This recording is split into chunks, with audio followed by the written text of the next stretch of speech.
Treasurer Scott Morrison has stepped up his assault on the banks this morning with tough new rules targeting senior executives. Finance editor Ross Greenwood is here to break it down. Ross, what exactly is Mr Morrison cracking down on? All right, so what he's doing is basically trying to stop the practices by which banks or their executives do the wrong thing by the consumers and then ultimately don't pay any penalty whatsoever.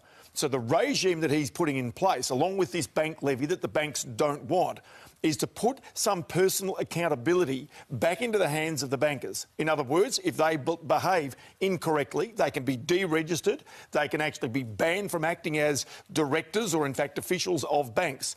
And there's some merit to this, because in all of the Senate inquiries and the hearings we've had, the House of Representatives of the bank executives, they keep on being asked how many people have been sacked as a result of the misdeeds of the banks. And the answer is, well, actually none.